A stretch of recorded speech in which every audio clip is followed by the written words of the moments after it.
सप्तशती पाठोरंग प्रारंभे नमस्कार मंत्र नमो देव्यै महादेव्यै शिवाय सततं नमः। नमः प्रकृत्यै भद्राय नियता प्रणता स्मृताम् वन्त्वशुद्धिमन्त्र ॐ आत्मतत्त्वं शुद्ध्यामि नमः स्वाहा। ॐ ह्रीं विद्यातत्त्वं शुद्ध्यामि नमः स्वाहा। ॐ क्लीं शिवतत्त्वं शुद्ध्यामि नमः स्वाहा। ॐ ऐं क्लीं सर्वतत्त्वं शुद्ध्यामि नमः स्वाहा।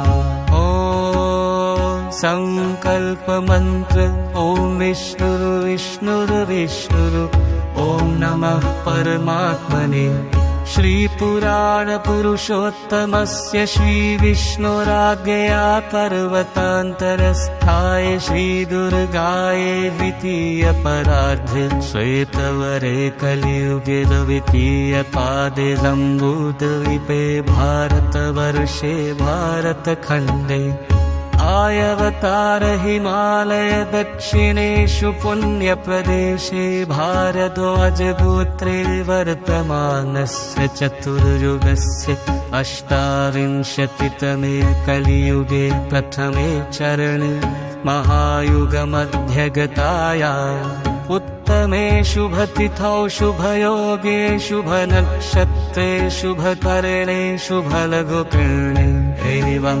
गुणविशेषणविचित्रायां शुभपुण्यतिथौ सकलशास्त्र श्रुतिस्मृतिपुराणोक्तफलप्रदायाम्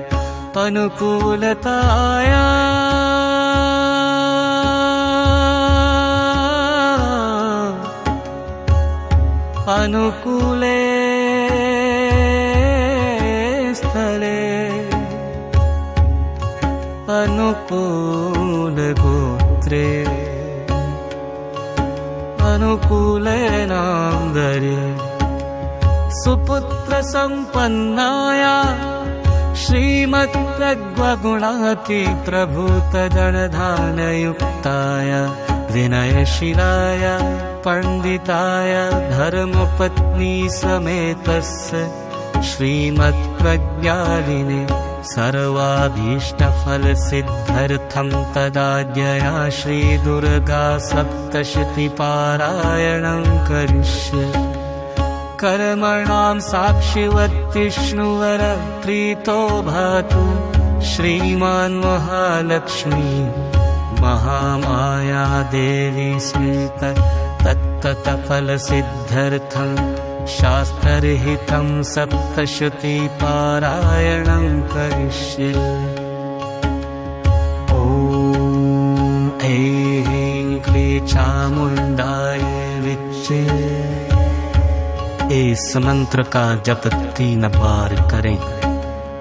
ये शपथ संकल्प हेतु शापोद्धार मंत्र ओम ह्रीं क्लीं श्रीं क्लीं चंडिकाय दशाक्षरायुष्मान कुरु कुरु स्वाहा। यो यासे पाठ पूर्व रक्षा हेतु बीज मंत्र ओम ह्रीं श्रीं सप्तशती चंडिके उल्लंघ्य कुरु कुरु स्वाहा। मंत्र जीनि स्तुति मंत्र ओम ह्रीं ह्रीं हे ऐं मूल मंत्र जीनि विद्ये त्रैलोक्यपालायिताय श्रीं ह्रीं ऐं स्वाहा। तो मार्कण्डेयर्षिदानं प्रतिपादित मंत्र शुद्धि एवं संरक्षण हेतु ओम ह्रीं ह्रीं हे